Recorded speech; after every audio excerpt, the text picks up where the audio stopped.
Baik, terima kasih. Assalamualaikum warahmatullahi wabarakatuh. Hari ini kita akan menyampaikan materi tentang sumsum tulang belakang dan juga sistem saraf tepi. Pada pertemuan kita yang minggu lalu kita sudah menjelaskan mengenai sistem saraf pusat ya, yang terdiri dari otak dan juga medula spinalis. Nah, ini kita akan menjelaskan mengenai sistem saraf tepi ya.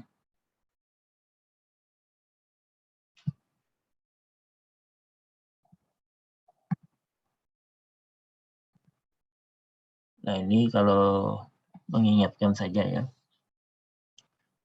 Jadi sistem saraf manusia terdiri dari dua, saraf pusat dan juga saraf tepi. Dan saraf tepi itu dibagi jadi dua ya, sadar dan juga tidak sadar. Nah, yang sadar ini dibagi menjadi dua lagi, yaitu 12 saraf tepi kranial dan juga 31 pasang saraf tepi spinal. Sedangkan saraf yang tidak sadar atau otonom itu ada yang simpatik dan parasimpatik. Nah, pada video kali ini kita akan menjelaskan mengenai susunan saraf tepi, saraf sadar dan juga tidak sadar. Sebelum ke situ, kita coba lihat dulu apa yang dimaksud dengan sumsum tulang belakang. Sumsum tulang belakang ini adalah bagian dari sistem saraf pusat ya. Sama saja dengan medula spinalis. Jadi sumsum tulang belakang ini berawal dari medula oblongata ke arah kaudal ya, kaudal. Kemudian berakhir di antara lumbal 1 dan lumbal 2. Jadi sumsum tulang belakang ini merupakan penghubung antara otak dengan seluruh tubuh atau peripheral nervous system ya, PNS. Jadi dia penghubung antara sistem saraf tepi dan juga sistem saraf pusat. Semua respon yang masuk ke sistem saraf pusat itu pasti melalui sumsum tulang belakang ini ya. Jadi selain sebagai penghubung, dia juga mempunyai peran sebagai proses refleks ya. Jadi gerakan-gerakan refleks yang tidak disadari itu diambil alih atau diperankan oleh sumsum tulang belakang atau medula spinalis ini. Di sumsum tulang belakang itu ada menempel 31 pasang saraf spinal ya. Saraf spinal. Jadi dia menempel 31 pasang yang sebagian besar itu adalah masuk dalam sistem saraf otonom ya, spinal. Nanti kita lihat 31 pasang itu apa aja. Nah, ini yang saya bilang tadi gerak refleks yang mungkin pada saat pertemuan kita yang pertama sudah saya jelaskan ya mengenai gerak refleks ini. Gerak refleks ini integrasinya tidak di sistem saraf pusat otak ya, tapi cukup sampai di sumsum tulang belakang. Jadi dia pas respon ya, cepat respon yang paling cepat. Jadi ada stimulus ya, diterima oleh reseptor. Reseptor ini bisa tangan ya, kulit atau mata atau apa, kemudian masuk ke neuron sensori ya, sel saraf neuron, kemudian bergerak melalui sel-sel ya, kemudian bergeser ke sumsum tulang belakang ini ya, sumsum tulang belakang. Kalau misalkan stimulusnya itu hal yang biasa saja, biasanya langsung naik ke otak ya. Tapi karena ini perlu ada respon yang cepat, maka langsung diberikan integrasi atau keputusan. Keputusan melalui motor neuron ya. Kemudian dari motor neuron ini sudah ada tindakan atau apa namanya ya, respon apa yang harus diberikan ya. Lalu dikembalikan lagi ke efektor. Kalau misalkan stimulusnya ini api misalnya ya, reseptornya ada kulit, nah maka respon yang diberikan adalah harus ada tarikan ya, atau menarik tangan. Nah, jadi efektornya tangan, responnya adalah menarik supaya tidak kepanasan ya. Nah, jadi kalau lengkung lepek ini dia di spinal cord atau di sumsum tulang belakang ini. Nah, jadi sekali lagi untuk sumsum tulang belakang ini sebagai penghubung ya antara sistem saraf tepi dengan sistem saraf pusat otak, tapi juga dia berperan sebagai gerak lepek ya, yang otonom dan respon yang tidak disadari. Dan merupakan jalur saraf yang terpendek ya. Jadi, karena dia tidak naik ke otak ya. Jadi integrasinya hanya di sumsum tulang belakang ini. Oke. Nah, ini sistem saraf tepi ya. Ada yang berdasarkan impuls yang dibawanya, ada yang afferent, ada yang efferent ya.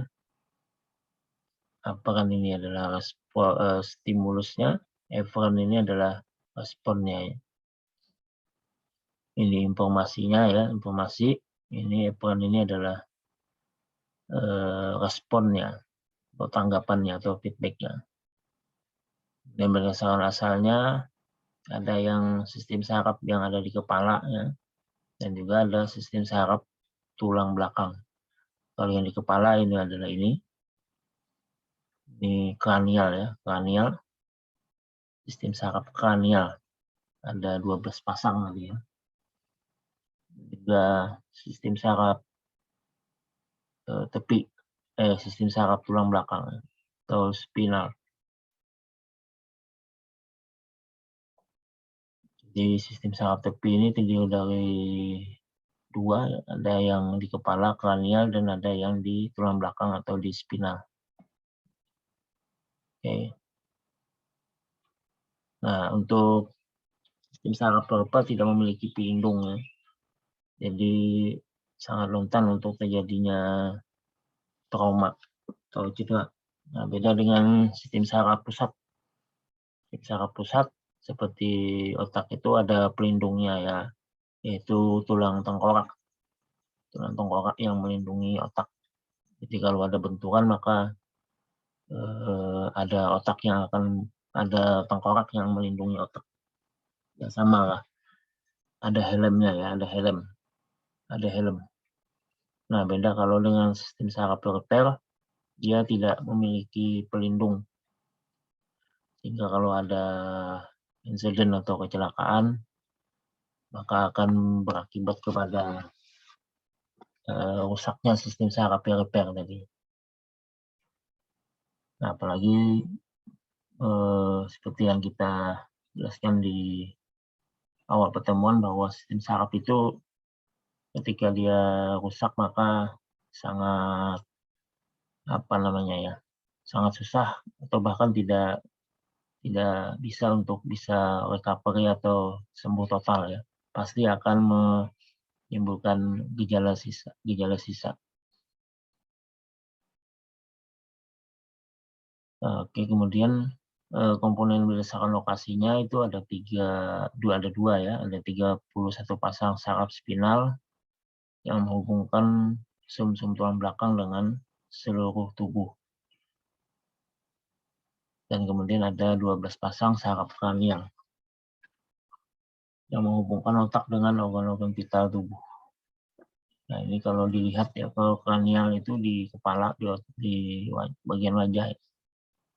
Dan kalau spinal itu sumsum tulang belakang ini. Ada 8 pasang di saraf leher ya, kemudian 12 pasang di saraf punggung, kemudian 5 pasang di saraf pinggang, 4 pasang di saraf pinggul, atau sakral, dan satu pasang di saraf ekor. Jadi mulai leher sampai ke tulang ekor, dan dia menempel di sumsum tulang belakang atau medula spinalis tadi ya.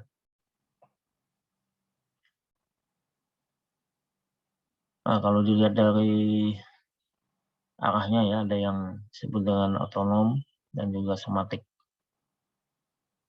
Kalau somatik ini membawa informasi sensori dari kulit dan otot, dan perintah motorik ke otot rangka. Dan somatik ini hal yang disadari ya, hal yang disadari.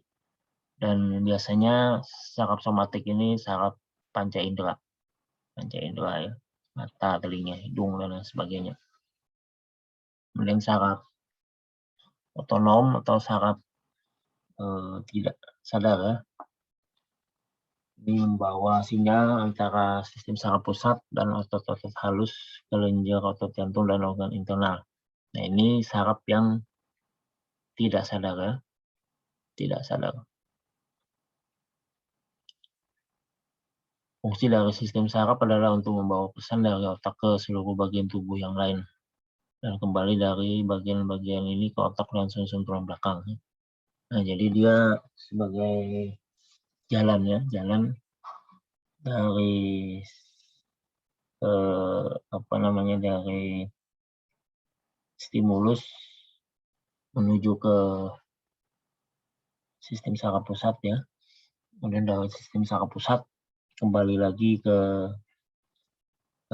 efektor atau organ yang diberi perintah. Nah, jadi dia menjadi pathway atau jalan ya, dari si stimulus atau si respon.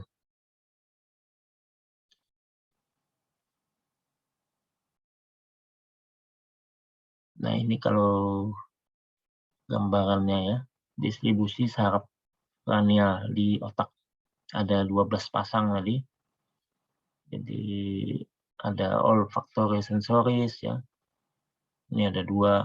Ini dia berfungsi untuk di hidung ya, pembau.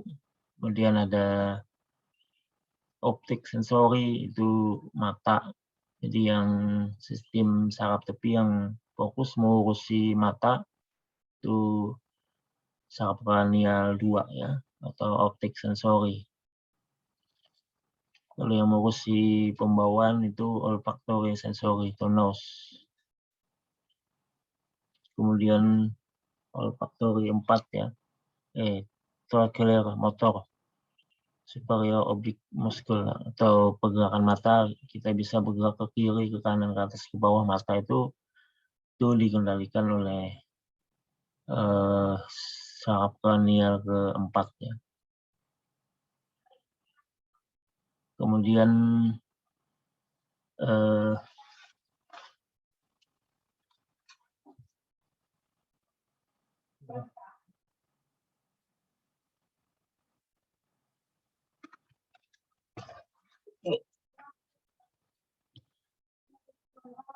nah, ini untuk distribusi saraf-saraf kranial ya.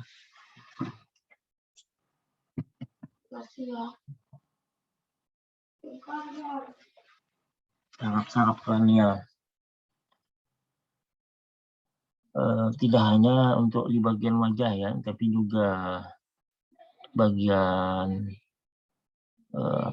telinga ya. Kemudian ini ada sistem pencernaan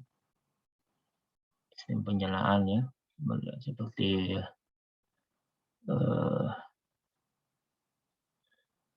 gastrointestinal ya, kemudian eksternal ear dan lain sebagainya, itu dikendalikan di saraf kranial 10 dan juga 11 ya. Nah, ini adalah distribusi saraf-saraf kranial ya. Ada 12 pasang tadi yang memiliki fungsinya masing-masing ya. Fungsinya masing-masing. Umumnya saraf kranial ini kaitannya dengan sistem panca indera.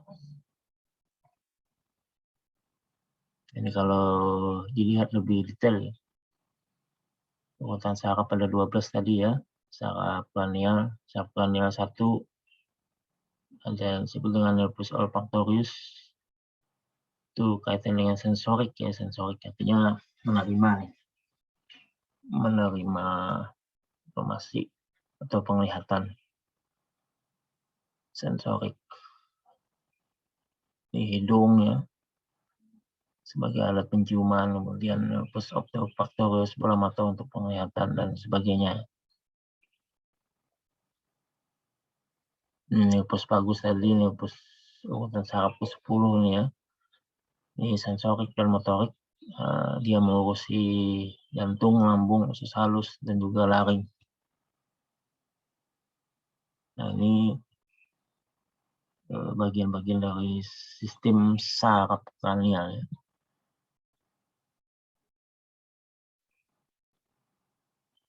Ini adalah saraf yang tidak sadar ya. Ada mata ya, ada kelenjar ludah, jantung, lambung, hati, usus halus, usus besar, kandung kemih, uterus, dan alat kelamin. Dia bekerja antagonis ya, saling berlawanan, saraf simpatik dan saraf parasimpatik ini.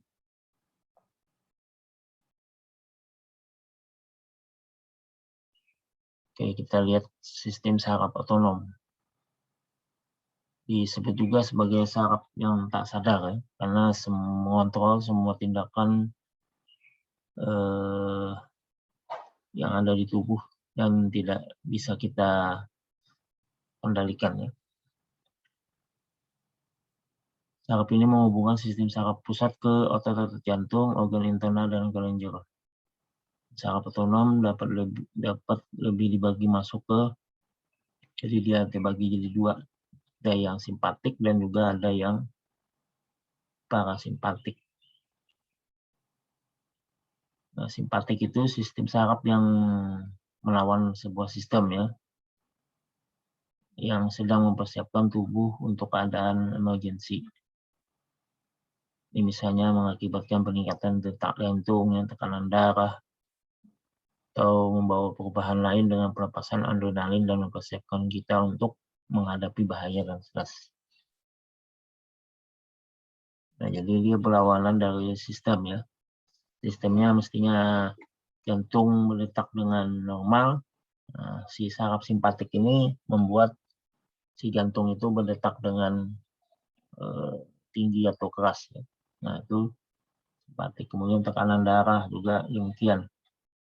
Normalnya tekanan darahnya misalkan 120/80 misalnya ya. Nah, si simpatik ini membuat jantung itu atau tekanan darah itu menjadi meningkat ya.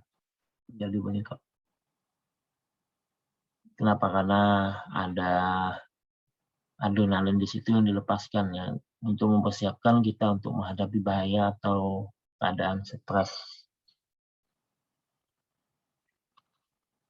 Ketika kita olahraga gitu ya, olahraga kan stres ya. Nah, itu maka si sistem saraf simpatik ini akan bekerja untuk mempersiapkan tubuh supaya tidak stres ya. Persiapkan tubuh dengan menyuplai darah sebanyak-banyaknya ke organ-organ tubuh yang lainnya. Ya. Nah, karena itu perlu ada oksigen atau ada darah yang banyak sehingga kita bernapas dengan tersengal-sengal misalnya ya. Dan detak jantung kita akan berdetak dengan kencang. Nah, kemudian sistem saraf parasimpatik. Nah, ini sebaliknya dari saraf simpatik ya. Kalau saraf simpatik itu melawan sebuah sistem, nah sebaliknya kalau parasimpatik itu mengembalikan dia dalam kondisi sesuai sistem atau kembali normal ya, kembali normal. Jadi yang membantu dalam menenangkan dan santai untuk memastikan berfungsinya misalnya sistem pencernaan, sistem peredaran darah ya. atau melebarkan pupil, membalikkan tekanan darah menjadi normal dan detak jantung menjadi normal. Nah, jadi sistem saraf otonom itu sistem saraf yang sifatnya homeostasis ya, atau keseimbangan tubuh ya. Di keseimbangan tubuh itu menyesuaikan dengan kebutuhan ya. Pada saatnya perlu ada suplai darah yang tinggi, maka saraf simpatiknya yang akan meningkat ya. Sedangkan pada saat kita sudah kembali istirahat atau lepas dari lari misalnya, maka parasimpatisnya yang akan bekerja. Nah, ini kira-kira organ tubuh yang terstimulasi dengan adanya simpatik dan parasimpatik ini. Jadi kalau kita lihat dia saling berlawanan ya. Yang satu melawan sistem, yang satunya mengembalikan dalam kondisi on system ya. Misalnya memperbesar pupil mata ya. Kemudian parasimpatiknya itu mengecilkan pupil, menghambat keluarnya air ludah atau saliva. Pada parasimpatik itu membantu atau menstimulasi keluarnya air ludah. Nah, ini tadi juga ya, mempercepat denyut jantung ya. Sebaliknya parasimpatiknya mengembalikan dia untuk kembali normal, menambah volume darah ya, memperbesar pembuluh darah koroner. Sebaliknya dia akan mengurangi volume darah atau mempersempit pembuluh darah koroner. Ini menambah volume darah atau memperbesar volume darah ini konsekuensinya tekanan darah ya. Tekanan darah seseorang itu akan meningkat karena ada darah yang disuplai dalam jumlah yang banyak hingga volume darahnya meningkat dan pembuluh darahnya akan membesar. Nah, kemudian melebarkan cabang tenggorokan ya, bronkia. Nah, itu sistem kerja dari simpatik dan parasimpatik ini ya. Jadi dia saling berlawanan, saling kontradiktif, dan ini memang homeostasis atau keseimbangan tubuh ya, dan sesuatu yang sifatnya normal ya. Jadi hal yang biasa saja terjadi di tubuh kita, kan hal yang luar biasa. Nah, kecuali simpatik ini tetap bekerja meskipun dalam kondisi yang sudah normal ya. Nah, itu perlu dicurigai ada sesuatu yang terjadi. Misalnya ini simpatiknya misalkan denyut jantung berdetak dengan keras ya. Dalam kondisi yang stres atau kondisi bahaya tadi. Nah, ketika bahaya atau stresnya itu sudah hilang, idealnya kan parasimpatik yang bekerja sehingga denyut jantungnya kembali normal. Nah, pada faktanya denyut jantungnya tetap berdetak dengan cepat ya atau dengan keras. Padahal dalam kondisi yang normal. Nah, itu patut dicurigai, bisa jadi jantungnya yang bermasalah atau sistem pesarapannya yang ada gangguannya. Nah, demikian ya. Atau volume darah tadi itu, volume darah yang diukur dengan tekanan darah ya. Pada kondisi stres atau berbahaya, normal dia naik ya. Tapi pada saat kondisi sudah hilang stres atau hilang bahaya, idealnya kan tekanan darahnya menurun. Nah, ternyata faktanya tekanan darahnya masih tetap tinggi. Nah, itu bisa patut dicurigai ada gangguan atau penyakit tertentu di tekanan darahnya, misalnya hipertensi kah misalnya ya. atau sistem saraf parasimpatiknya yang mengalami gangguan. Nah, ini tadi kita sampaikan bahwa saraf simpatik dan parasimpatik itu bekerja dengan sistem yang berlawanan ya. Nah, satu melawan sistem, yang satunya mengembalikan ke kondisi sistem. Simpatik melawan sistem, parasimpatik menormalkannya ya. Ini sudah tadi ya penjelasannya sudah. Ini kalau kita lihat anatominya, mulai dari mata ya, kemudian sistem saliva ya, sistem air liur, dan ini juga demikian ya. Nah, ini kalau kita lihat organ-organnya ya, yang bekerja pada saat sistem saraf tepi, simpatik dan juga parasimpatik. Kalau simpatik itu melawan sistem dilatasi pupil ya, kemudian akselerasi detak jantung. Sedangkan sebaliknya dia menurunkan atau mengkonstruksi pupil. Ya, organ-organ ini dan ini sesuatu yang tidak disadari ya, tidak disadari. Dan sistem ini menempel di 31 pasang saraf spinal dan juga 12 pasang saraf kranial tadi ya. Jadi sistem saraf saraf otonom dan juga sistem saraf sadar itu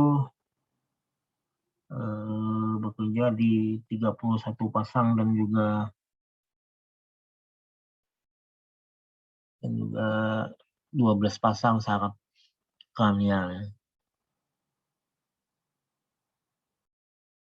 Ini beberapa pengaruh obat-obatan terhadap sistem saraf ya. Oke, mungkin itu untuk materi kita hari ini ya. Saya cukupkan sampai sekian. Wabillahi taufiq wal hidayah. Wassalamualaikum warahmatullahi wabarakatuh.